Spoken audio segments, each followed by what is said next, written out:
Talk with scholar इस नाम से हमने आयोजन प्रारंभ किया है। आज पहला ही दिन है। मैं आप लोगों को इसके संबंध में सामान्य जानकारी दे देता हूं। इसमें सभी महाविद्यालयों के एक तो अध्ययनरत विद्यार्थी और स्नातक विद्यार्थी हमसे जुड़े हैं। क्योंकि आप लोग अनेक ग्रंथों का अभ्यास करते हैं, तो आपके विशुद्धि तो सबकी बढ़ी रही है, साथ ही साथ में शास्त्रों का भी गहन अभ्यास हो रहा है।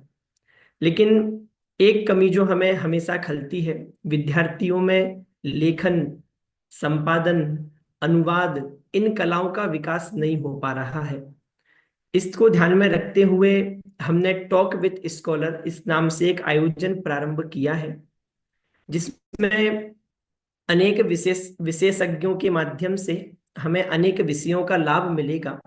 साथ ही साथ लेखन, संपादन, शोध, इन कलाओं का भी हम विकास कर सकें। इसलिए हमें अनेक अनेक अवसर मिलेंगे कि हम विद्वानों के माध्यम से लाभ ले सकें।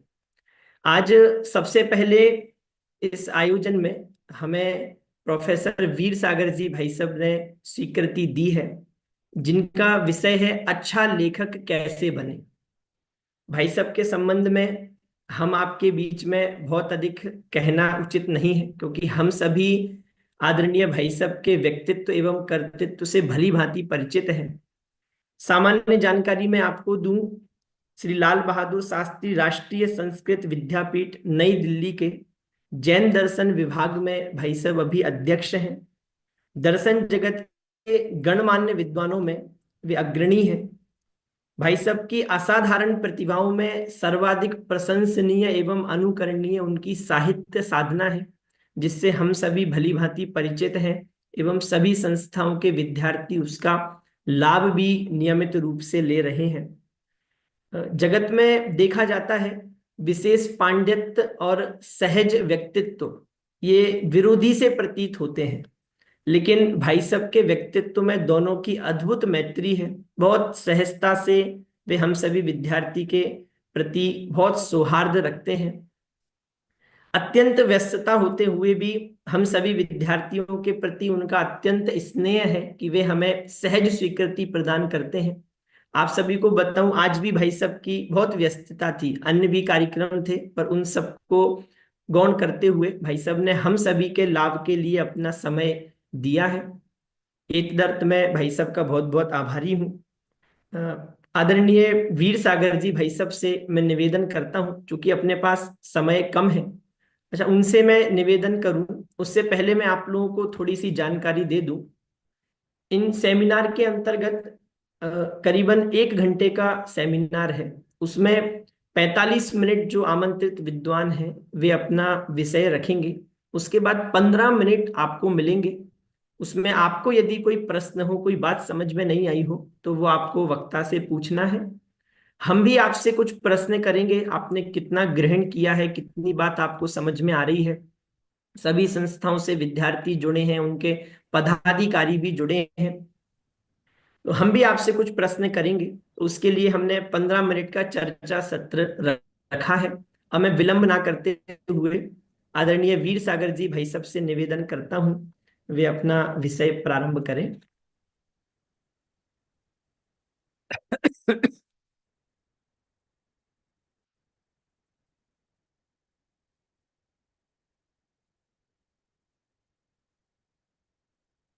ओम नमः। हमारा आज का विषय है अच्छा लेखक कैसे बने,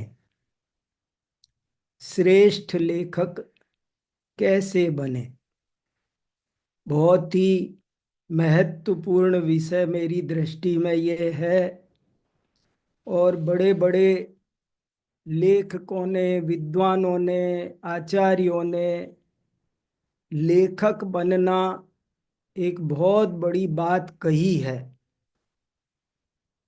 काव्य शास्त्र के आचार्यों ने कवि रे कह प्रजापति, कवि को प्रजापति का दर्जा दिया है। संसार में सब कुछ बनना सरल है, पर एक अच्छा लेखक बनना, श्रेष्ठ लेखक बनना बहुत कठिन है। वैसे तो लेखक बनना ही बहुत कठिन है। लाखों लोगों में से एक दो लोग मुश्किल से लेखक बन पाते हैं। लेकिन लेखकों की भी अभी भरमार दिखाई देती है। श्रेष्ठ लेखक तो उंगली पर गिनने लायक ही होते हैं। क्या बात है कि लाखों लेखकों में भी श्रेष्ठ लेखक नहीं मिलते हैं। श्रेष्ठ लेखक कैसे बना जाता है, आइए आज थोड़ी देर इसी पर कुछ विचार करते हैं। हालांकि मैं ये कहना चाहता हूं कि श्रेष्ठ लेखक बनने की एक प्रक्रिया यही है कि लेखक तो बनो। पहले नंबर पर हमारे अंदर लेखक बनने की भावना जरूर होनी चाहिए। बहुत से लोग ऐसे होते हैं जो अंदर से लेखक नहीं बनना चाहते हैं, वे अच्छे लेखक कभी नहीं बन सकते हैं। जिसको लेखक बनने की इच्छा ही नहीं है, उत्साह ही नहीं है, वो तो लेखक कैसे बनेगा।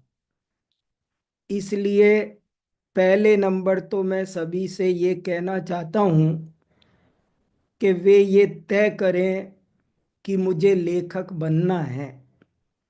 बल्कि अपने लेखन की शुरुआत यहाँ से करें कि हमें लेखक क्यों बनना चाहिए, ऐसा एक लेख लिखें। अथवा लेखक बनने से क्या क्या लाभ है, इस विषय पर एक लेख लिखें। आप अपने लेखन बनने के अभियान में आज से ही उतर जाएं और सबसे पहले यही लेख लिखें कि लेखक क्यों बनना चाहिए। आखिर लेखन करने से या लेखक बनने से क्या लाभ है। मेरे ख्याल से इस बात का यदि भली भांति निर्णय हो जाएगा तो लेखक बनने में बहुत सहायता मिलेगी। हमारे अच्छे लेखक बनने की फर्स्ट स्टेप यही होगी। जैसे कि इस विषय में भी आप अच्छे से सोच सकते हैं। मेरा ऐसा अनुभव है कि लेखक जीवन में जरूर बनना चाहिए। कम से कम जो लोग शास्त्री, आचार्य, बीए, एमए कर रहे हैं, साहित्य साधना, ज्ञानाराधना कर रहे हैं, उन्हें जीवन में अवश्य ही लेखक बनना चाहिए। और लेखक बनने से सबसे बड़ा लाभ ये है कि अपना ज्ञान व्यवस्थित होता है। कई बार ऐसा होता है कि हमें पता नहीं चलता है कि हमारी कहाँ कमी है, कहाँ कचास है। हमको बहुत बार लगता है कि हमें सब समझ में आ गया। लेकिन जब पेन कागज लेकर बैठते हैं तब पता चलता है कि अरे, हमसे तो एक वाक्य भी नहीं बन रहा है। अपनी कचास का पता लगाना हो तो अवश्य लिखना चाहिए। लिखना दूसरों के भले के लिए ही नहीं, अपने भले के लिए भी बहुत आवश्यक है। लेखन से जगत कल्याण होगा, ये तो बाद की बात है। लेकिन सभी श्रेष्ठ लेखकों ने ऐसा लिखा है कि मैं अपने लिए लेखक बना हूं। चाहे वो आचार्य कुंद कुंद हों, उन्होंने अपने लिए लिखा है। निय भावना निमित्तम। आचार्य अमृत चंद्र ने अपने लिए लिखा है कि मम परम विशुद्धि। योग सार के कर्ता योगिंदु ने अपने लिए लिखा है कि अप्पा संबोहन कया। गोस्वामी तुलसीदास ने अपने लिए लिखा है स्वांत सुखाय तुलसी रघुनाथ गाथा। मैं सच बता रहा हूं, लेखन करने से जीवन में वरदान बन मिलता है, मानो एक रिद्धि सिद्धि प्राप्त हो जाती है।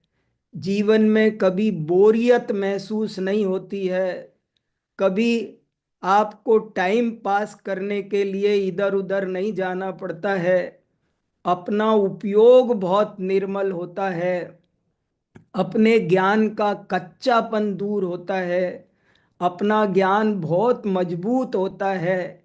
इसलिए जाने दीजिए जगत कल्याण को, लेकिन अपने ज्ञान को व्यवस्थित करने के लिए, अपने तत्व ज्ञान को, अपनी समझ को निर्मल करने के लिए मेरे ख्याल से जीवन में जरूर ही लेखक बनना चाहिए। और श्रेष्ठ लेखक बनने के लिए जरूरी काम ये है कि हम रोज लिखें, नियमित रूप से लिखें, एक भी दिन मानो ना छोड़ें, लिखते ही रहें। यही एक बड़ी साधना है। यदि हम लिखते रहेंगे तो एक दिन हम श्रेष्ठ लेखक बन जाएंगे। चलते रहने दो, ये साधना वर्षों चलने दो। जब हम लिखेंगे तो हमको एक न एक दिन अच्छा लिखना आएगा। हर काम के लिए अभ्यास चाहिए। काव्य शास्त्र के आचार्य दंडी भामह इन्होंने लिखा है कि लेखक बनने के लिए 3 गुण होने चाहिए। प्रतिभा, व्युत्पत्ति और वृषाभ्यास। पहली बात, इतना क्षयोपशम होना चाहिए कि आप लेखक बन सको, इसे प्रतिभा कहते हैं। व्युत्पत्ति, व्युत्पत्ति का मतलब है शिक्षा। आपको काव्य शास्त्र क्या होता है, कविता, लेखन, निबंध, नाटक, कहानी, उपन्यास कैसे लिखे जाते हैं, उसकी शिक्षा भी प्राप्त करनी चाहिए। अगर आपको शिक्षा नहीं प्राप्त हुई है तो भी आप अच्छे लेखक नहीं बन सकते हैं। अच्छा लेखक बनने के लिए बहुत अधिक ज्ञान चाहिए, भाषा का, व्याकरण का, शब्दकोश का, अरे और भी सब विषयों का। नाना शास्त्र कलाभिज्ञो, नाना शास्त्रों का जो ज्ञाता होगा वही अच्छा लेखक बन सकता है। जिसको शब्दकोश नहीं आता है वो अच्छा लेखक नहीं बन सकता। एक आचार्य ने लिखा है कि जिस स्त्री के पास अच्छे बाल होंगे वो अच्छा जूड़ा बना सकती है, जिसके बाल नहीं होंगे वो कहाँ से जूड़ा बनाएगी। ऐसे ही जिसके पास शब्द भंडार नहीं होगा वो कभी भी अच्छा लेखक नहीं बन सकता है। दरअसल बात यह है मित्रों, लेखन ये तो अभिव्यक्ति है, अंदर की चीज का बाहर प्रकट होना है। लेकिन अंदर ही कुछ माल नहीं होगा तो प्रकट क्या होगा। इसलिए ये बात बहुत गंभीरता से समझें कि हमारा ज्ञान बहुत अधिक होना चाहिए। जिसका ज्ञान जितना निर्मल होगा, जितना व्यापक होगा, वो उतना ही अच्छा लेखक बन सकता है। काल जयी लेखक बनना मामूली बात नहीं है। आज के जमाने में कट पेस्ट करके किताबें छपाने वाले भी बहुत मिलते हैं, पर मैं उपलब्ध लाखों लेखकों में भी गिने चुने लेखकों को ही श्रेष्ठ लेखक मानता हूँ। श्रेष्ठ लेखक बनना जीवन की महान उपलब्धि है, हर कोई नहीं बन सकता है। इसलिए प्रतिभा भी चाहिए, व्युत्पत्ति भी चाहिए, और तीसरा गुण बताया है वृषाभ्यास, निरंतर का अभ्यास, समर्पण चाहिए। एक अच्छे लेखक में उत्साह भरपूर होना चाहिए। एक अच्छे लेखक को अप्रमादी होना चाहिए। प्रमादी व्यक्ति श्रेष्ठ लेखक नहीं बन सकता है, क्योंकि जब हम कुछ लेख लिखते हैं, जब हम कुछ काम करते हैं, तो हमें उसमें रात और दिन डूबना पड़ता है। जिन खोजा तिन पाइया, गहरे पानी पैठ, समर्पण के बिना, डूबने के बिना कोई काम अच्छा होता नहीं है। इसलिए कई बार ऐसा होता है कि रात को हम कुछ लिख रहे होते हैं और लिखते लिखते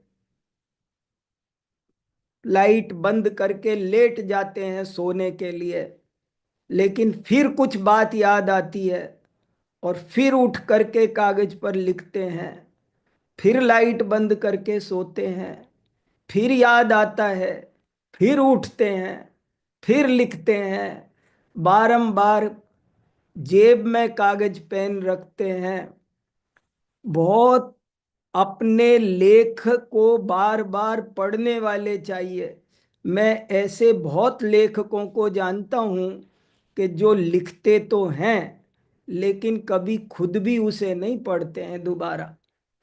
लेखक वो श्रेष्ठ बन सकता है जो स्वयं अपनी रचना को बार बार पढ़ता है, उसकी समीक्षा करता है, उसकी समीक्षा कराता है, अपने पास कुछ ऐसे मित्र रखता है कि जिनसे कहता है कि तुम शत्रुवत समीक्षा करो, तुम इसमें दोष निकालो।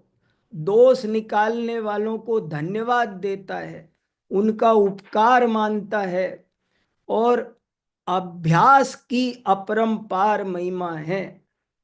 Practice makes man a perfect. अगर आप प्रैक्टिस नहीं करेंगे तो आप कभी भी अच्छे लेखक नहीं बन सकते।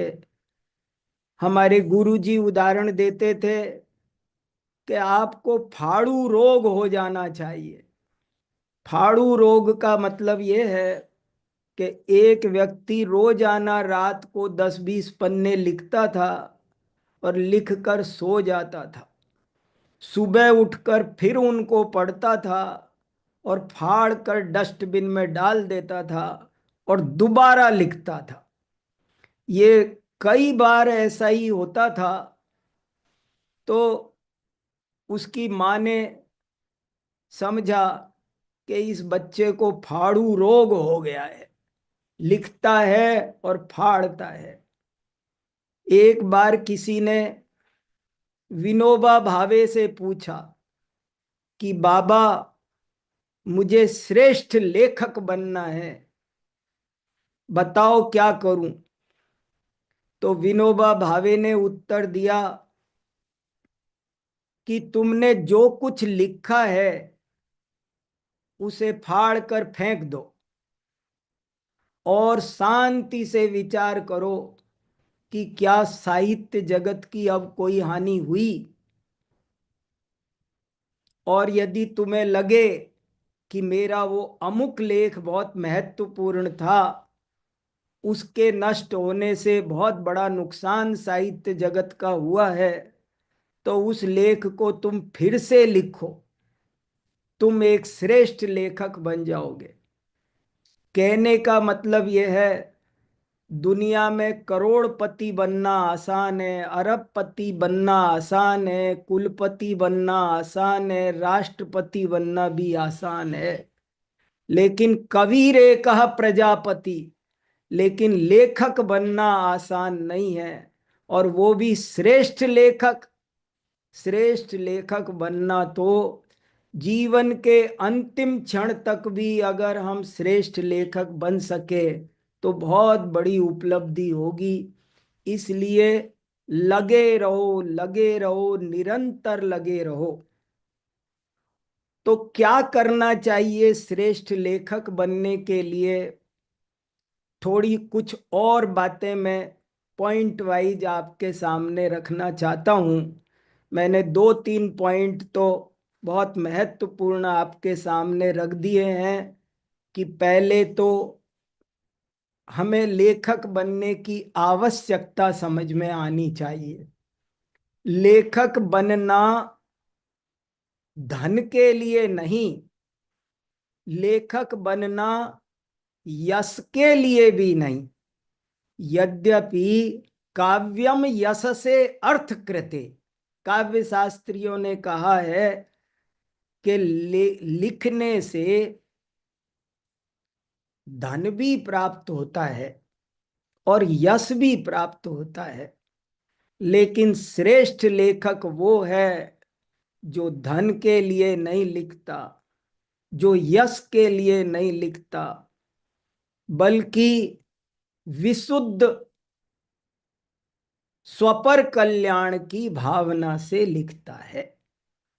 वही व्यक्ति श्रेष्ठ लेखक बन सकता है।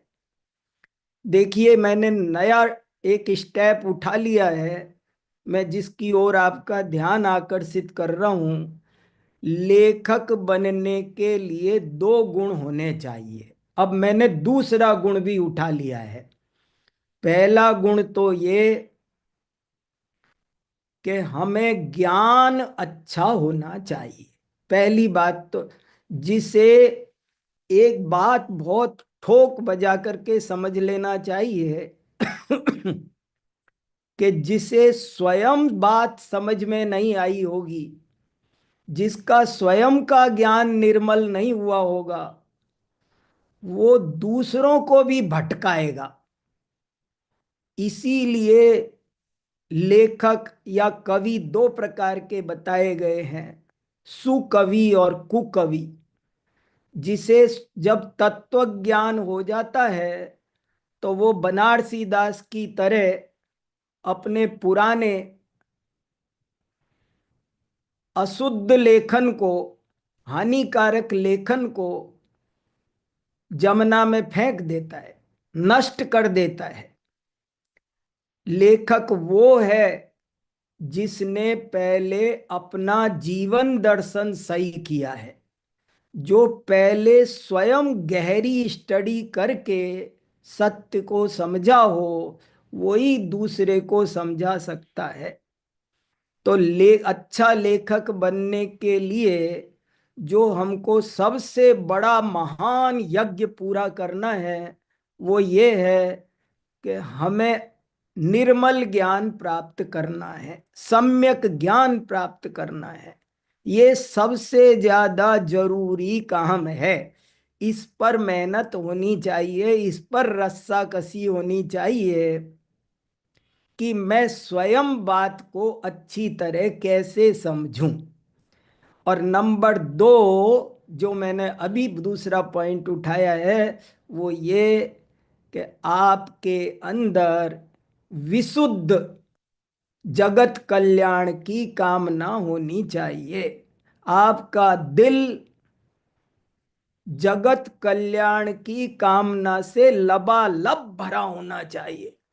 आपके अंदर इतना दर्द उठना चाहिए कि प्रसव को रोका ना जा सके। ऐसी प्रसव पीड़ा होती है लेखक को, जब जगत कल्याण की कामना होती है तो वो रुक नहीं सकता है, वो व्यक्त हो जाता है। लेखन तो अभिव्यक्ति का नाम है, और वो अभिव्यक्ति तब हो सकती है जब अंदर लबालब भरा हो, पक गया हो बहुत जोर से, तब जाकर के वो बाहर व्यक्त होता है। इसलिए दो चीज होनी चाहिए, एक तो समझना, अच्छे से अच्छा, आप दोनों में लगा लें क्वालिटी, बहुत बढ़िया समझ होनी चाहिए।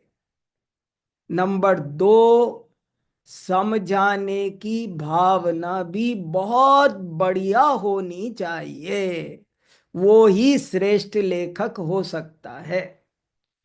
जिसके अंदर समझाने की भावना नहीं होगी, जगत के कल्याण की कामना नहीं होगी, वो भी श्रेष्ठ लेखक नहीं बन सकता। केवल पैसे कमाने वाला, केवल यश के लिए लिखने वाला अच्छा लेखक नहीं बन सकता। अनेक लेखकों ने 50-50 किताबें लिखी, पर वे उतने श्रेष्ठ नहीं बन सके कि किसी लेखक ने एक ही रचना लिखकर बहुत बड़ी क्रांति कर दी। तो समझाने की भावना से दिल भरा होना चाहिए। एक बार गालिब से, बहुत प्रसिद्ध शायर गालिब, गजलकार, गालिब से किसी ने पूछा कि आप बहुत अच्छी शायरी लिखते हैं, हमको भी शायरी लिखना सिखाओ, हमें भी प्रशिक्षण दो। लेखन बनने की बात चल रही है ना, तो उससे कहा मुझे भी शायरी लिखना सिखाओ। तो गालिब ने उत्तर दिया, वो ध्यान से सुनने समझने लायक है। गालिब ने उत्तर दिया, इश्क को दिल में जगह दे गालिब, इल्म से शायरी नहीं आती। इश्क को दिल में जगह दे गालिब, इल्म से शायरी नहीं आती। ये जो लेखन की कार्यशालाएं होती रहती है बहुत सारी, बढ़िया किताब कैसे लिख करके आप दुनिया में कैसे बेस्ट सेलर बन सकते हो, आपको बहुत मोटिवेशनल स्पीकर मिलेंगे, बहुत कार्यशालाएं होती है। और जिन्हें लेखक बनना है, उन्हें उनको भी एक आध को अटेंड कर लेनी चाहिए। मैंने भी की है, उनसे भी लाभ होता है। लेकिन मेरा कहना है कि उनसे भी आप श्रेष्ठ लेखक नहीं बन सकते। जब दिल में दर्द उठता है, तो अपने आप उसकी टूटी फूटी भाषा भी, कबीर एक श्रेष्ठ लेखक है, लेकिन उसने कितना प्रशिक्षण प्राप्त किया था, ये विचार करने की बात है। योगींदु देव श्रेष्ठ लेखक हैं। मुनि राम सिंह पाउड दोहाकार श्रेष्ठ लेखक हैं। और भी अनेक मध्यकाल के संत श्रेष्ठ लेखक हैं। लेकिन उन्होंने कितनी ट्रेनिंग ली थी, ये भी समझने की। माने प्रशिक्षण का अपना महत्व है। मैं ये नहीं कह रहा हूं कि प्रशिक्षण का कोई महत्व नहीं है। देखो, दो चीज जब तक नहीं आएगी तब तक हम श्रेष्ठ लेखक नहीं बन सकते। एक तो स्वयं ज्ञान अच्छा होना चाहिए। नंबर दो, समझाने की भावना अच्छी होनी चाहिए। अच्छी शब्द में बहुत कुछ भरा हुआ है। बहुत निर्मल होनी चाहिए। आत्मानुशासन में एक श्लोक आता है कि अच्छा वक्ता कौन होता है? समंत भद्र क्यों कवि चूड़ामणि है। आत्मानुशासन में एक श्लोक आता है, जना घनाश्च वाचाला सुलभा व्रथोत्थिता दुर्लभा यंत्राद्रासु जगदभ्युदय जिहिर सभा। कि ऐसे जन और ऐसे घन तो दुनिया में बहुत मिलते हैं, जो व्यर्थ ही उठकर गर्जना करना शुरू कर देते हैं। लेकिन ऐसे जन और घन मिलना दुर्लभ है, जो जगत कल्याण की कामना से अंदर में गीले हो रहे हैं, भीगे पड़े हैं, फूटने ही वाले हैं, बरसने ही वाले हैं। तो दो बातें एक तरह से जिस पर मैं बहुत डिटेल में जोर देकर आपके सामने कहना चाहता हूं। एक तो अपना ज्ञान बढ़ाना चाहिए। जिसे श्रेष्ठ लेखक बनना है उसको ज्ञान बढ़ाना चाहिए। और ज्ञान दो तरह का बढ़ाना चाहिए। एक तो विषय वस्तु का, क्या बात, जो बात आपको कहनी है उस पर आपको बहुत परिश्रम करना चाहिए, बहुत चिंतन करना चाहिए, और उसके विपक्ष में भी सोचना चाहिए। स्यादवाद के बिना कोई श्रेष्ठ लेखक नहीं बन सकता। मैं अंडरलाइन कर रहा हूं मेरा वाक्य।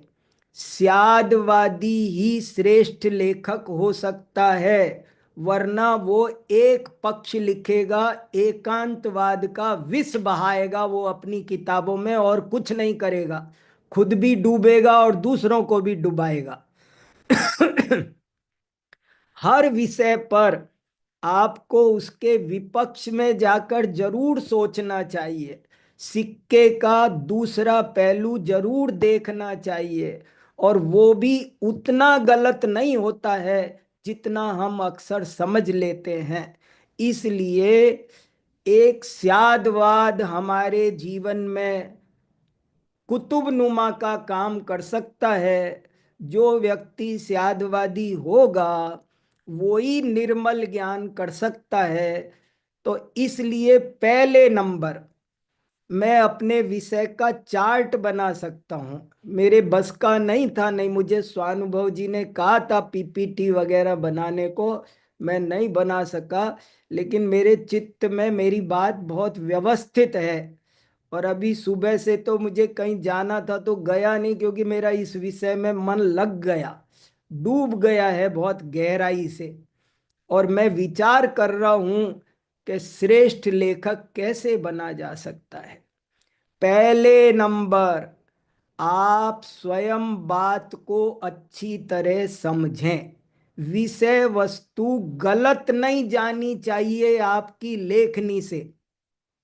कलम तुझे ईमान की, कसम ईमान की, सर कटा सकते हैं लेकिन सर झुका सकते नहीं। एक लेखक का अपराध जन्म जन्मांतर खराब करने वाला है, और एक लेखक का काम किसी के जन्म जन्मांतर सुधारने वाला है। ये मजाक काम नहीं है, ये छोटा काम नहीं है। आपकी जरा सी गलती किसी पर भारी पड़ सकती है, और आपकी जरा सी सावधानी बहुत लोगों का कल्याण कर सकती है।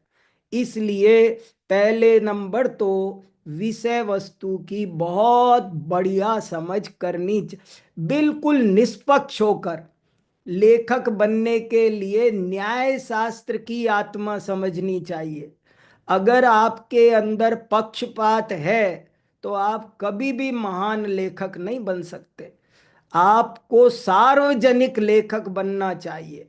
वस्तु स्वरूप जैसा है, आपको किसी से कोई मतलब नहीं होना चाहिए। आपको तत्व ज्ञान, जो कहते हैं ना, हम तो सिर पर कफन ओढ़ कर निकले हैं। इतना त्याग की भावना जिसमें होगी। बड़े बड़े लोग जहर का प्याला पी गए, फांसी पर लटक गए, मगर गलत नहीं लिखा, गलत नहीं बोला। तो लेखक बनना एक क्रांतिकारी कदम है। इसलिए पहले नंबर तो ज्ञान बहुत सच्चा होना चाहिए। शास्त्रीय भाषा में कहूं तो हमें स्वयं मिथ्यात्व का त्याग करके सम्यक्त्व की प्राप्ति करनी चाहिए। बिना उसके हम क्या दूसरे को समझाएंगे। दूसरी बात, ज्ञान के दो पहलू है। दूसरी बात, लेखन करने की कला का भी ज्ञान होना चाहिए। विषय वस्तु का ज्ञान होना चाहिए, और विषय वस्तु का ज्ञान कर लेना एक बात है, बहुतों को हो जाता है। लेकिन उस बात को कहा कैसे जाता है उसकी भी, उसका एक व्यवस्थित शास्त्र है। बहुत से लोग एक वाक्य शुद्ध बनाना नहीं जानते, उनको व्याकरण नहीं आती है, संधि नहीं पता, समास नहीं पता। अभी मेरे पास एक मिलने आए, उन्होंने मुझे दिखाया, मैंने कहा आपने तो ये सब छंद, बोले मैंने कभी जिंदगी में छंद नहीं। वो 25 पेज की कविता बना के लाए और छंद शास्त्र पढ़ा नहीं। छंद क्या होता है, अलंकार क्या होता है, इन सब की बचपन में ही प्राथमिक शिक्षा दी जाती थी। पहले पहले हमको छंद, अलंकार, साहित्य शास्त्र, अभिधा, लक्षणा, व्यंजना, इन सब की स्टडी करनी चाहिए। लोग कर्तृवाच्य में शुरू करते हैं, कर्म वाच्य में खत्म करते हैं, अपने वाक्य में इतनी टेढ़ डालते हैं कि वो कुछ पल्ले नहीं पड़ता है।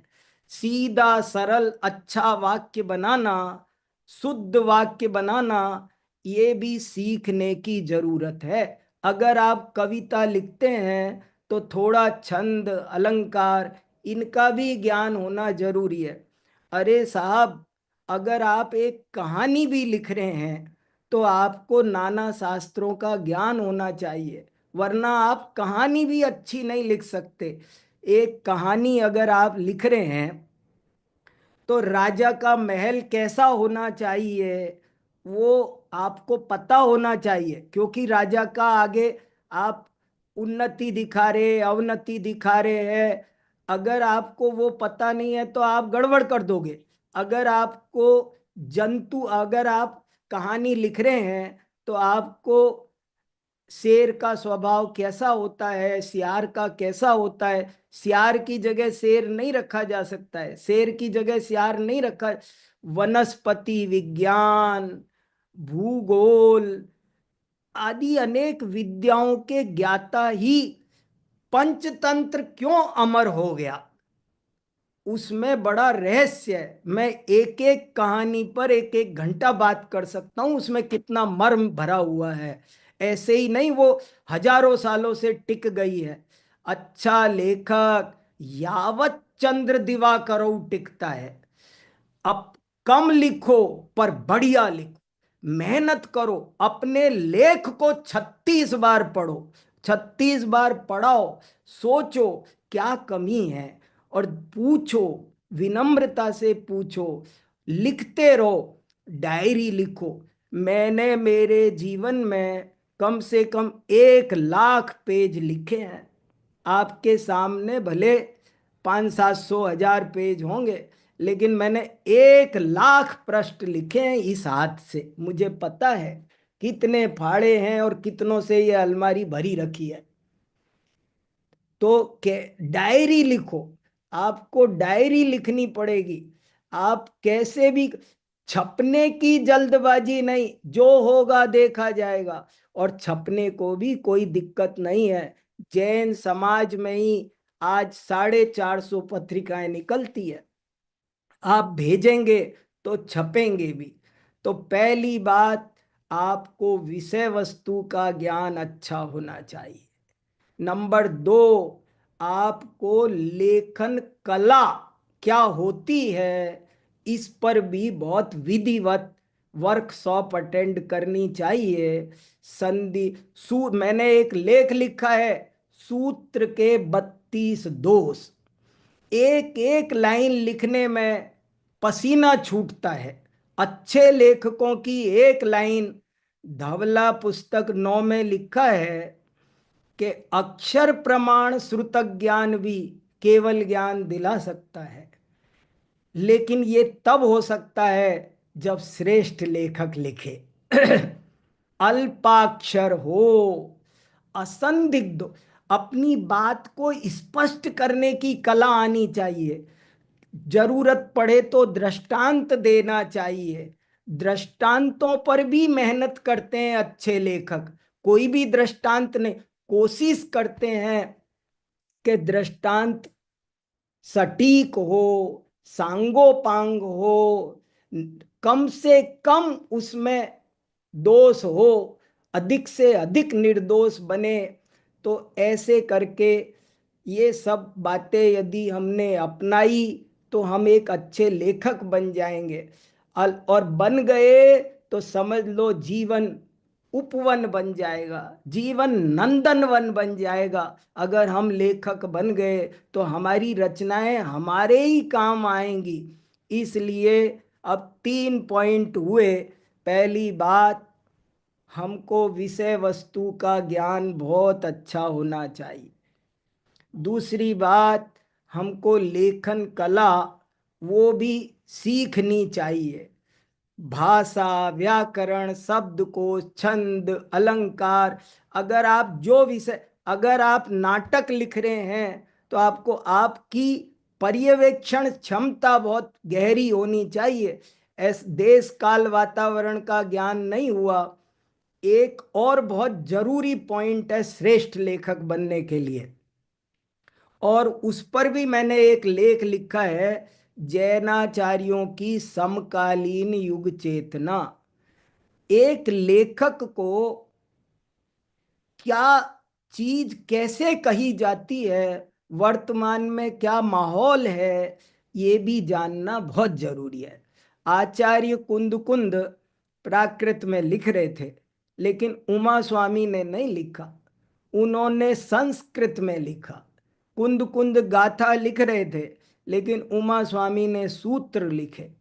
और उन्होंने ये लिखा, लेकिन बाद में आगे चलकर बनारसी दास ने ये नहीं किया, स्वयंभू ने ये नहीं किया। जब जमाना बदला, अकलंक आचार्य ने अपनी समकालीन युग के हिसाब से लिखा। हमको यदि समकालीन युग चेतना नहीं होगी तो भी हम श्रेष्ठ लेखक नहीं बन पाएंगे। जब प्राकृत चलती थी तो प्राकृत में लिखा, संस्कृत चली तो संस्कृत में लिखा, अपभ्रंश आई तो अपभ्रंश में लिखा, पुरानी हिंदी ब्रज अवधि आई तो वो लिखा, पद चल रहे थे तो जैन कवियों ने पद लिखे। जो जो समय की मांग है, एक अच्छा लेखक ये भी जानता है कि क्या समय की मांग है, किस शैली में वो बात कही जा सकती है, कहनी चाहिए। भाषा का बहुत फर्क पड़ता है। इसलिए एक अच्छे लेखक में विषय वस्तु का ज्ञान होना चाहिए, लेखन शैली और लेखन कला का प्रशिक्षण प्राप्त किया हुआ होना चाहिए, उसे अपनी अपने समय की युग चेतना से भली भांति परिचित होना चाहिए, बहुत अच्छा चिंतक होना चाहिए, व्यापक अध्ययन होना चाहिए, बहुत अध्ययनशील होना चाहिए, स्वस्थ होना चाहिए। निरोगी व्यक्ति ज़्यादा साधना कर सकता है, उत्साही होना चाहिए, अभ्यास करने वाला निरंतर होना चाहिए, और सबसे बड़ी बात, स्वपर कल्याण की, जगत कल्याण की भावना से लबालब भरा हुआ होना चाहिए।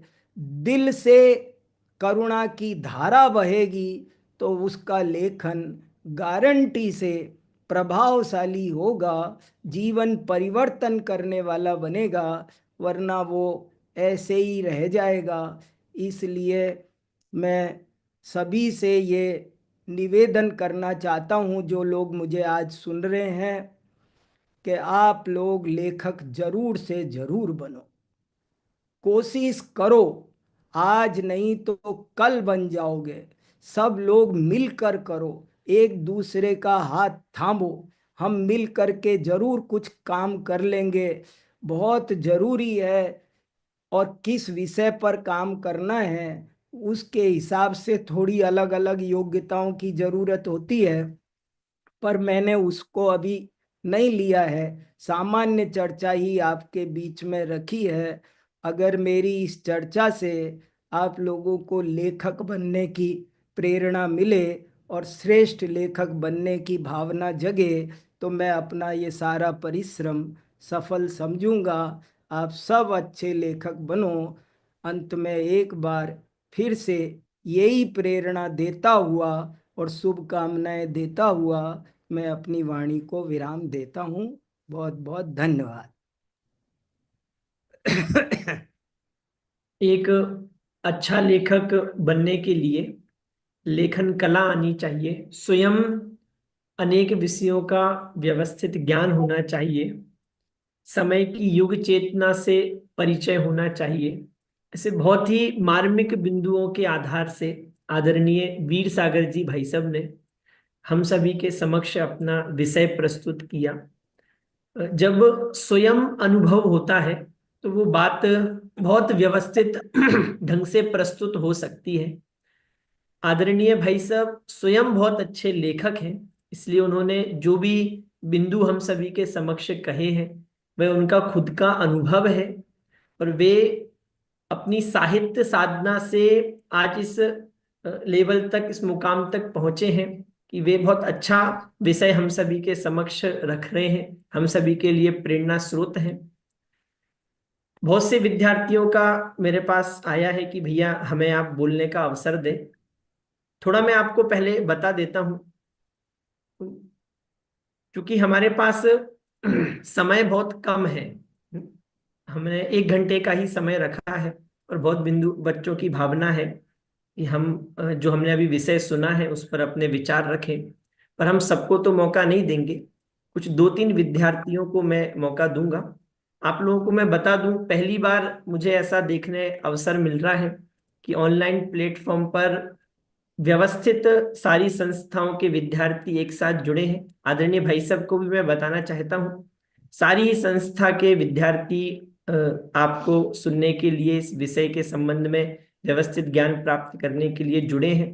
संस्था के पदाधिकारी, उनने भी हमें बहुत सहयोग दिया, सहजी स्वीकृति दी है। सबसे पहले मैं ज्ञानोदय संस्था से सभी विद्यार्थी सुन रहे थे, उनमें से अ, अमन जैन को बुलाना चाहता हूँ। उन्होंने विषय सुना, उन्हें क्या बात समझ में आई है। अच्छा, आप पूरा विषय बोलेंगे तो बहुत समय लगेगा। आप लोगों को सिर्फ 3 से 4 बिंदु बताने हैं कि भैया ये बिंदु हमें बहुत अच्छे से समझ में आए हैं और हमें प्रेरणा मिली है कि हमें एक अच्छा लेखक बनना है। मैं सबसे पहले अमन को बुलाना चाहता हूँ, उसे स्पॉटलाइट पर ला दूं। अमन जैन। जय हिंद। जय हिंद। आदरणीय गुरु जी को मेरा सादर जय हिंद। और सोनू भैया, आपका धन्यवाद, आपने मुझे अवसर दिया। तो आज की इस मीटिंग में आदरणीय गुरु जी से हमें बहुत कुछ समझने को मिला, जिसमें से हमने सीखा, क्योंकि हम सब यहाँ जो बैठे हुए हैं कुछ ना कुछ लिखते रहते हैं, तो अच्छा लेखक कैसे बनने, इसके लिए जो सर्वप्रथम कड़ी है, जो सर्वप्रथम मूल बिंदु है कि मुझे लेखक क्यों बनना है या लेखक बनने से क्या फायदे हैं, इसको जानना सर्वप्रथम आवश्यक है। और लेखक बनना है ऐसा दृढ़ निश्चय जीवन में होना आवश्यक है। साथ ही लेखक किस लिए बनना, तो आत्म कल्याण के लिए लेखक बनना और जगत कल्याण के लिए लेखक बनना। और इस में एक याद रखने बात योग्य बात यह भी है कि यश के लिए कभी लेखक नहीं बनना। यश तो आप जितना अच्छा लिखेंगे, यश और धन तो उतना मिल जाएगा आपको। और कम से कम लिखकर अधिक प्रसिद्धि पाने वाले भी लेखक इस इतिहास, मतलब हमारे इतिहास में हुए हैं। तो अच्छा लिखें और श्रेष्ठ लिखें, इस प्रकार से हमें लिखना चाहिए। साथ में कुछ बातों को ध्यान रखना और आवश्यक है कि जो हम लिख रहे हैं उस विषय पर हमारा चिंतन होना आवश्यक है। जब तक वह विषय हमें स्वयं अंतरंग में नहीं उतरेगा, तब तक हम सामने वाले व्यक्ति को नहीं समझा पाएंगे। या फिर आप मान लीजिए, अगर हम जो विषय समझ गए हैं वो हमें सभी को समझाना है, तो पहले अंतरंग में उतरना आवश्यक है। जब तक उस पर चिंतन नहीं होगा, उसका अनुभवन नहीं होगा, तब तक वह विषय हम सबको नहीं समझा पाएंगे। और चलिए, ठीक है अमन भाई, अभी जी अपन धन्यवाद। इतना ही रखते हैं। बहुत बहुत धन्यवाद, आपने बहुत अच्छे से विषय ग्रहण किया है। सर्वार्थ सिद्धि से हमारे समक्ष बहनें सुन रही हैं। आप में से किसी ने मुख्य बिंदु लिखे हैं? आप शास्त्री बोलना चाहते हैं? हाँ, मैं आपको अनम्यूट का मैंने ऑप्शन दिया है। जो भी आपने लिखा है, 2 से 3 बिंदु आप लोगों को बोलने हैं। अच्छा, ये आपका अभ्यास चल रहा है, इसलिए मैं आपको थोड़ी वास्तविकता भी बताऊं। सबसे पहले हमने वीर सागर जी भाई साहब को इसलिए बुलाया, मैंने उनसे निवेदन भी किया। मैंने कहा भाई साहब ये पहली बार कार्यक्रम हो रहा है और ये शुरुआत है। तो अव्यवस्थाएं भी थोड़ी होंगी और विद्यार्थियों को उसके अनुसार ढलने में भी थोड़ा सा समय लगेगा। तो वे उनने सहज स्वीकृति दी कि भैया हम आप तो सब घर के ही हैं, है ना। तो आप लोग लेकिन थोड़ा सा ये सिस्टम समझ लें। अगली बार से अपन और इसको व्यवस्थित करेंगे। सभी संस्था के पदाधिकारियों से भी मैं व्यक्ति सह बात करूंगा। तो आप लोग सभी व्यवस्थित जुड़े, सबको मुख्य बिंदु निकालने हैं और सबको लिखना है। थोड़ा मैं आपको प्रारूप भी अभी बताऊंगा। जैसे सबसे पहले जो भी वक्ता से हम निवेदन करेंगे, तो मैं आपको 10 दिन पहले वो विषय बता दूंगा। उसके संबंध में आपको जो प्रश्न हो वो आप मुझे पहले ही भेज देवे। वे सारे प्रश्न हम वक्ता को पहले ही भेज देंगे। वक्ता से भी हम विषय मंगा रहे हैं। उस विषय को हम व्यवस्थित, उसकी पीपीटी हम खुद बनवाएंगे, वक्ता से चेक कराएंगे। और वो पीपीटी भी आपके सभी संस्था के जो पदाधिकारी हैं उनको हम भेज देंगे। तो आप लोग पहले से उसको भी एक बार देख सकेंगे। फिर विषय प्रस्तुति का भी ढंग हम थोड़ा सा बदल देंगे। जैसे बीच बीच में भी आपसे कुछ प्रश्न पूछे जाएंगे। उसके बाद 40 मिनट होने के बाद इंटरेक्शन, मतलब हम आपसे कुछ प्रश्न पूछेंगे, आप हमसे कुछ प्रश्न पूछेंगे, वक्ता से चर्चा होगी। तो ऐसा पूरा प्रारूप रहेगा, है ना। तो अभी हमने इसलिए वीर सागर जी भाई साहब से निवेदन किया है, पर अभी उनका ये काउंट नहीं हुआ है ना। वापस से भाई साहब हमें लाभ देंगे ही। चलिए अभी हम सर्वार सिद्धि से बहने किसने लिखा है, स्पॉटलाइट पर ला दे।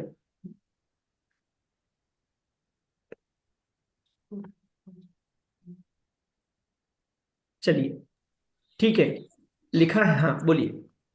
सभी को सादर जय जैन। अभी हमने आदरणीय बहन वीर पहले पास में कोई और भी डिवाइस है उसको आप हटा दें, फिर आराम से बोले। हाँ नहीं, आपकी आवाज नहीं आ रही है, आप म्यूट है, सामने अनम्यूट करें।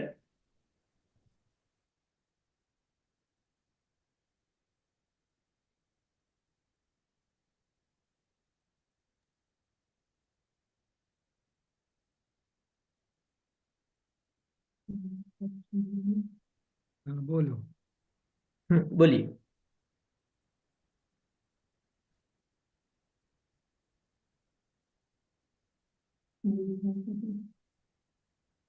चलिए नहीं आ पा रही है आप, हाँ आप एक बार हैंड रेस कीजिए, हम आपको तुरंत ही अनम्यूट का एक्सेस दे देंगे प्लीज।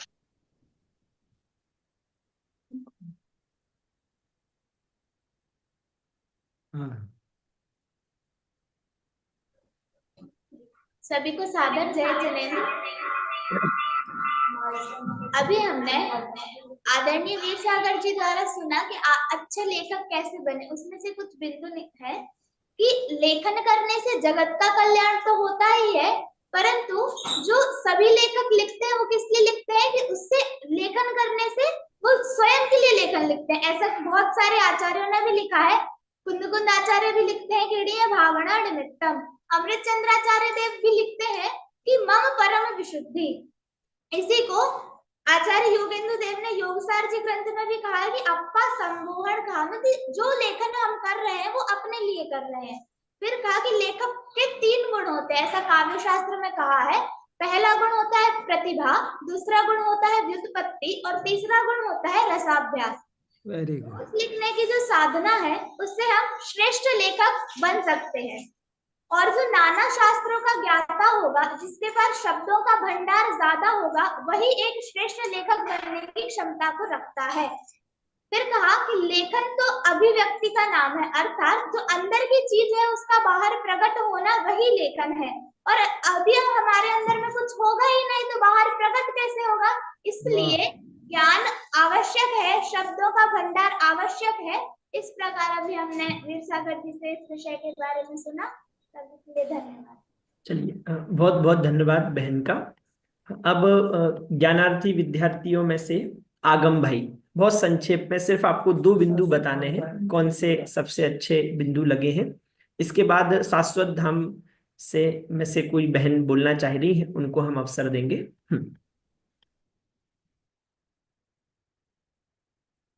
आप लोग ध्यान दें, जो बिंदु आ गए हैं उनके अलावा आप बिंदु रखें, है ना। आगम भाई आप हैंड रेस करें जिस भी डिवाइस से जुड़े हैं, तो मैं आपको अनम्यूट करूँ।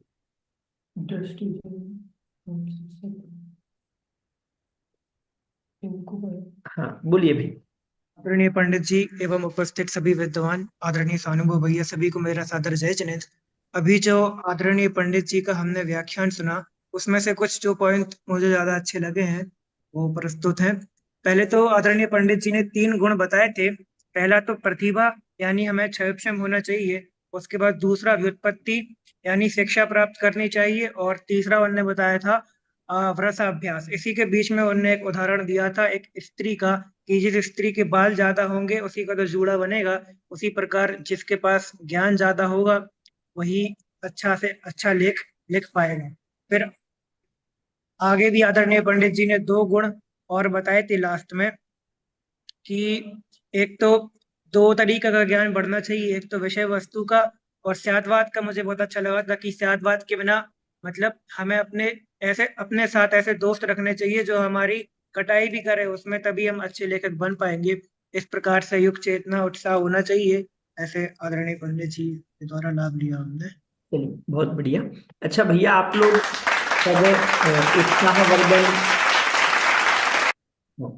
बाकी सब भी उत्साहवर्धन करते रहे। चलिए शाश्वत धाम से बहन दृष्टि हमारे बीच में बिंदु रखेंगी, उनसे निवेदन है प्रस्तुत करें।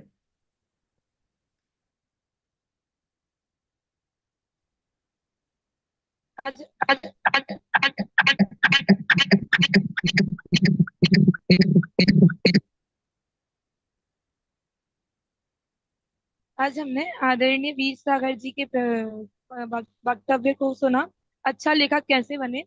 उसमें हमें सबसे अच्छे बिंदु ये लगे कि स्यादवादी सच्चा लेखक है। अगर वो स्यादवादी नहीं होगा तो वो अपने जितनी भी रचनाएं करेगा उसमें एकांत एकांत के ही पक्ष को लिखेगा। फिर उसके बाद एक जो लेखक है वह कि अगर गलत लिखेगा तो किसी के जन्म जन्मांतर को बिगाड़ सकता है, और अगर अच्छा लिखेगा तो किसी के जन्म जन्मांतर सुधरने का काम कर सकता है। और जो अच्छा लेखक होता है इसलिए उसको यावत चंद्र दिवाकरो ऐसा कहा। और कोई अगर सोचे कि हम इतना लिख रहे हैं तो इसकी छापन वगैरह कैसे होगा, तो उसके लिए भी बताया कि हमारे जैन समाज में अभी 450 पत्रिकाएं छप रही हैं। तो हमें उसकी कोई चिंता नहीं है कि हम ग्रंथ मतलब कोई भी लेख वगैरह लिखे नहीं लिखे, उसका छापन क्रिया वगैरह कैसे होगी। फिर सबसे अच्छा बिंदु ये लगा कि जैन आचार्य इसी समकालीन संचेतना पर आपने जो लेख लिखा है उसके बारे में भी आपने बताया कि आचार्यों ने भी सबके अपने अपने काल के अनुसार, जब प्राकृत चलती थी तो प्राकृत लिखी, जब सूत्र की भाषा लिखनी थी तो सूत्र के रूप में भी सब लिखा। तो समय की क्या मांग थी उस आधार पर आपने ग्रंथों की रचना की आचार्यों ने। तो उसी प्रकार हमें भी देखना चाहिए कि हमारे समकाल की मांग क्या है, और उस के आधार पर ही हमें रचना करनी चाहिए। इस प्रकार। चलिए बहुत बहुत धन्यवाद। तो इस प्रकार अच्छा हम लोगों को बहुत प्रसन्नता हो रही है, मुझे तो हो ही रही है। वीर सागर जी भाई साहब का भी आप अ, चेहरा देख रहे होंगे, वे भी बहुत प्रसन्न है। क्योंकि अच्छा कोई भी वक्ता है ना, तो वक्ता जब बोल रहा है तो उसे भी नहीं पता कि हमने किन बिंदुओं के बारे में बोला है, और जब आप लोग सब उन बिंदुओं को ग्रहण करके प्रस्तुत कर रहे हैं तो भाई साहब को भी बहुत प्रसन्नता हो रही है।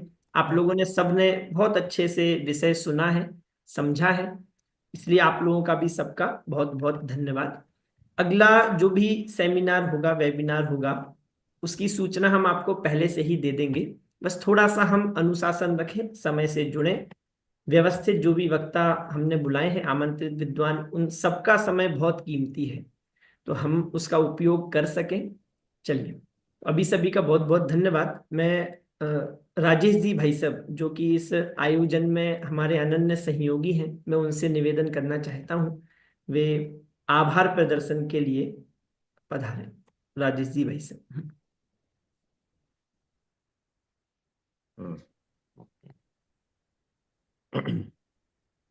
जय जिनेन्द्र सभी के लिए। आवाज आ रही है? जी जी भाई साहब आ रही है। मैं इस बात को लेकर के बड़ा खुश हूं और बड़े ही प्रसन्नता का महसूस कर रहा हूँ मैं इस बात को लेकर के कि सम्यक ज्ञान प्रचार प्रसार ट्रस्ट जयपुर के द्वारा ये जो एक योजना का या कार्यशाला का जो ये आयोजन किया गया, उसमें सबसे पहले जिन्हें मैं बहुत दिल से पसंद करता हूँ, जिनको मैं सुनता हूँ, जिनके प्रति मेरी बहुत बड़ी श्रद्धा है, ऐसे आदरणीय भाई साहब वीर सागर जी के द्वारा इस कार्य योजना का और प्रचार प्रसार ट्रस्ट के माध्यम से जो श्री गणेश हुआ है, शुभारंभ हुआ है, इसको लेकर के मैं बहुत उत्साहित हूँ और बहुत अच्छा हुआ है और बहुत आनंद आया। मैं पूरा नहीं सुन पाया, कोई कारण रहा। और विद्यार्थियों के तरफ से भी जो जवाब आए वो भी सुन करके बड़ी प्रसन्नता हुई। भाई साहब भी बहुत प्रसन्न हो रहे थे कि उनकी बात को बराबर पकड़ने की कोशिश बच्चों ने की है। तो इस के लिए मैं जो है निश्चित रूप से ये कह सकता हूँ कि एक सफल शुरुआत हुई है। चाहे भाई साहब हों, चाहे मैं, एक ही विद्यालय से पढ़े हुए हैं और गुरुजी हमारे डॉक्टर साहब रहे हैं। वो कहते हैं कि जब लेखक बनना है तो एक बीमारी पाल लो, और वो बीमारी यदि आपने पाल ली, वैसे बीमारी नाम तो अच्छा नहीं है, बीमारी नहीं, लेकिन ये अच्छी बीमारी है। क्योंकि बीमारी भी दो प्रकार की होती क्या, तो समझ लो कि दो प्रकार की होती है। ठीक है ना। शरीर को जो नुकसान पहुंचाए वो खराब बीमारी है क्या, और जो हमें मानसिक रूप से अच्छा करे और हमारे ज्ञान को, हमारे ध्यान को और हमारे ज्ञान की समृद्धि को बढ़ाने वाला हो, तो वो रोग की बात कर रहा था। फाड़ू रोग लगा लो, कि हम रात में लिखते थे और सुबह पढ़ते थे तो उसी को फाड़ देते थे। ऐसा क्यों? क्योंकि ऐसा लगेगा तो आप धीरे धीरे बहुत अच्छा लिखना सीख जाएंगे, है कि नहीं। और दूसरी बात ये भी भाई साहब ने कही, वो बात मुझे बहुत अच्छी लगती है, शुरू से लगती, कि छपने के लिए नहीं लिखना। यदि छपने के लिए लिखोगे तो जो है आप अच्छा नहीं लिख पाएंगे कभी भी। लेकिन जब आप लिखना शुरू कर देते हैं और छपता नहीं है और फिर भी आप लिखते रहते हैं, फिर नहीं छपता है और फिर लिखते रहते हैं आप, तो गारंटी से मानिए कि जो आज हमारी वर्कशॉप रही है कि एक अच्छा लेखक बन सकते हैं, तो वो हम गारंटी से बन सकते हैं। और आदरणीय भाई साहब तो बहुत सूक्ति में, समास में की शैली में जो है बात करते हैं, और मैं बराबर सुनने का प्रयास करता हूँ भाई साहब को। उनकी छोटी छोटी बातें मुझे बहुत याद हैं। बहुत ही सटीक और सामासिक और सूक्ति में बोलते हैं, क्रोध है जो निरर्थक है और क्रोध अनर्थक है। वाह ऐसी चीजें, और इतनी धीरे समाज में भी समझ में आती है। वाह। क्रोध निरर्थक है, उससे कोई प्रयोजन की सिद्धि नहीं होती है, और अनर्थक है वो, अनर्थ, हजारों अनर्थ करा लो उससे, जितने की लिस्ट अभी सुबह से शाम तक पढ़ते रहे। ऐसी ऐसी बहुत सारी चीजें भाई साहब की मैं नोट भी कर रखी है, डायरी में करता रहता हूँ यथा समय जब अवसर मिलता है। और जयपुर आने पर तो मैं टोडरमल स्मारक में भाई साहब का प्रवचन हो तो मैं पूरी कोशिश करता हूँ कि अपने बच्चों को भी ले जाऊं, क्योंकि बहुत सरलता से और बड़े गंभीर सिद्धांतों को हृदयंगम कराने की कला मैं समझता हूं कि भाई साहब के अंदर है। और आज हमें आपका सहयोग मिला है, और जैसा कि बता रहे हैं स्वानुभव जी, और कि इस श्रृंखला को अपन जो और व्यवस्थित करने जा रहे हैं, तो भाई साहब का पूरे हमारे परिवार की तरफ से, जो हमारा सम्यक ज्ञान प्रचार प्रसार ट्रस्ट है उसकी तरफ से जो है बहुत बहुत आभार। और ये हमारे बच्चे जो अभी बहुत आगे चल करके बहुत बड़ा काम करेंगे, इनमें से वीर सागर जी जैसे निकलेंगे, टोडरमल जी जैसे निकलेंगे, इन बच्चों का भी आभार मैं करता हूँ। और स्वानुभव जी ने भी बहुत अच्छी कार्य योजना बना रहे, इनका भी मैं आभार करूंगा, क्योंकि ये सारा काम काम यही करते हैं कि क्या करना क्या नहीं करना। तो सबका बहुत बहुत आभार और धन्यवाद। जय जिनेन्द्र। हाँ, अब मैं अंत में, वैसे भाई साहब का वक्तव्य तो हो गया है, क्योंकि मैंने प्रारंभ में भी कहा था कि हम ये प्रारंभ कर रहे हैं, सबसे पहली ही वर्कशॉप है, तो मैं भाई साहब से निवेदन करूंगा कि वे हमें मार्गदर्शन दें कि हम इसमें कैसे सुधार कर सकते हैं और किन चीजों को हम इसमें जोड़ें जिससे हमें भी लाभ हो सके, विद्यार्थियों को लाभ हो सके। भाई साहब से निवेदन है, वीर सागर जी भाई साहब। बहुत अच्छा कार्यक्रम हुआ है और लोगों को इससे लेखक बनने की प्रेरणा मिलेगी। और अधिक तो क्या कहूँ मैं अभी इस समय, अगर कोई और परिष्कार के लिए मुझे कोई बिंदु समझ में आएगा तो वो मैं आपको अलग से बता दूंगा। और अभी तो ये कि आप ये यज्ञ चलाओ, खूब अच्छे से चलाओ, उत्साह से चलाओ। मेरी इसमें पूरी शुभकामना भी है और पूरा सहयोग भी है, और इससे बच्चों को बहुत अधिक लाभ होने वाला है। ये एक कार्यक्रम, ये 1 घंटे का कार्यक्रम 20 घंटे की पढ़ाई पर भारी है। आप 20 घंटे पढ़ो, 10 दिन पढ़ो, तब भी आप जितना लाभ नहीं ले सकते जितना लाभ इस 1 घंटे के कार्यक्रम से ले सकते हो। इसलिए ये तो बहुत ही अच्छा बात आपने सोची है, और इससे सबका बहुत ही हित होने वाला है। इसलिए मेरी बहुत बहुत शुभकामनाएं और आपको बहुत बहुत धन्यवाद। चलिए, बहुत बहुत धन्यवाद आदरणीय वीर सागर जी भाई साहब का। इस प्रकार हम अ, आज के मुख्य वक्ता आदरणीय वीर सागर जी भाई साहब एवं विशिष्ट अतिथि सम्माननीय राहुल जी गंगवाल, इनकी आज्ञा से हम सभा की समाप्ति की घोषणा करते हैं। सभी सावधान हो जावे, जिनवाणी माता की विनय पूर्वक विराम लेंगे। अनंत धर्मणस्तत्त्वं पश्यन्ति प्रत्यगात्मानः ननेकान्तमयी ज्योतिर्नित्यमेव प्रकाशिताम्। बोले द्वादशांगमयी जिनवाणी माता की जय हो। सभी को सादर जय।